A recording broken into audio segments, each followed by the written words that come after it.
Welcome back to Hannity. There is a disturbing new poll out that should worry every single American. According to a new survey by Rasmussen, reports those who approve of President Obama's job performance, when asked what the bigger threat to the United States is today, well, 29% of them said radical Muslims. 26%, they said the Tea Party. Pretty shocking. Now, I wonder why people would have such a negative impression of the Tea Party. Well, just maybe it's because of comments that liberals like this have made. This country has been driven by the Tea Party for the last number of years. They are doing everything they can to throw a monkey wrench into any form of government. We've made a real effort to show the face of the Tea Party. All the placards up there, the sort of Hitler mustaches, the black face, if you will, superimposed on the face of Barack Obama. I think they're astroturf. You be the judge of carrying swastikas and symbols like that to a town meeting on health care. Despite the complete lack of any evidence linking the president to the targeting of Tea Party groups, Republicans are using it as their latest weapon in the war against the black man in the White House. While we discuss our very real concerns, let us all remember who the real enemy is. And the real enemy is the Tea Party. Well, the Republicans and the Tea Party, well, they're just bullying their way around the country, aren't they? Trying to steal the election with violence, intimidation, and basically fear-mongering. With 4 days to go, thuggish behavior from the right is erupting all over the country. I thought he got canned. Anyway, joining me now with reaction, radio talk show host Dana Loesch, Fox News political analyst Kirsten. Dana, what's your reaction? Who knew, Sean, that people who show up with lawn chairs and coolers full of, Capri Sun packs could be so terrifying and intimidating? I guess if you fear a limited government and adherence to the Constitution, then yeah, I guess you'll be terrified. I did wonder how many of these individuals polled, this 26, 29%, how many of them work for the IRS? Good point. Kirsten?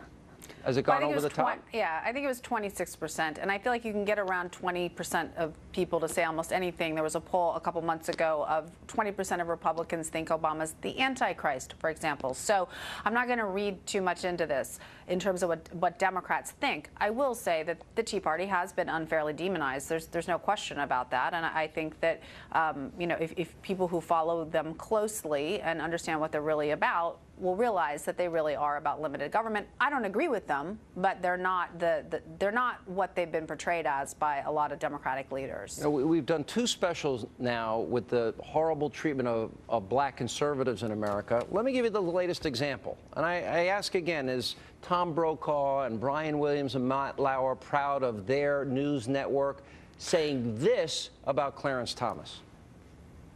Clarence Thomas's actions here today, though consistent, though tragic to me, are even more so in light of the bulk of decisions he's rendered in the name of a judicial vote on the Supreme Court. A symbolic Jew has invited a metaphoric Hitler to commit Holocaust and genocide upon his own people. In light of everything that we discuss, in the country, Dana, what's your reaction to that? I'm at the point where, really? I'm just at the point where I'm kind of throwing up my hands and asking, really? Especially where it concerns Clarence Thomas. There was a Democrat from Minnesota in the state legislature who called him an Uncle Tom on Twitter and then turned around and had to apologize for it because apparently this white Anglo-Saxon Protestant from Minnesota knew more about what it is to be black than Clarence Thomas growing up in the segregated South. But that aside, this is, and I do disagree with Kirsten a little bit, and that I think this is what Democrat voters have been hearing, not just from the media, Sean, but they've been hearing it. You heard the Speaker of the House, Nancy Pelosi, saying that basically we're Nazis. You hear people, on competing networks that nobody watches sit here and demonize the Tea Party. They've been hearing this day in and day out. And the thing that gets me the most about this is this 26% of people who strongly approve of Barack Obama's job approval, and they think that the Tea Party is more of a threat than Islamic terrorism. These people think that the Occupy movement, that only garnered like 2% of fear. Just this month, there was, I think, a judgment coming down in Ohio. You had Occupy Cleveland. They had 5 men charged with plotting to blow up the Cuyahoga Valley Bridge out there. That's kind of par for the course with that movement, and yet they only ended up with 2%. It's a media fabrication. Yeah. Kirsten? Yeah. Well, I mean, I'm not surprised that there would. I frankly would expect a higher percentage of Democrats to disapprove of the Tea Party because they are so demonized. What's more troubling, I think, is that it's equated here with Islamic terrorism, and there's this idea that is pushed by a lot of people on the left that the real threat to us are these alleged right-wing extremists who are supposedly operating like Al Qaeda, even though that's not really the problem. There's no demonstrable problem. Yeah, but I'm fed up. It's really disgusting. It's despicable.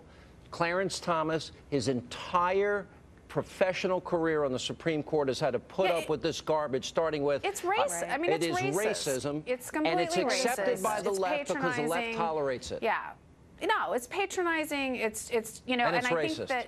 And you know, and I'm not a person who agrees with really almost anything that he says. I know you don't. I know you don't. But it is absolutely out of bounds, I think. Yeah. All right. Thank you both. Good to see you. Dana, welcome. All right. Thanks, Kirsten, Sean. appreciate it. Thanks.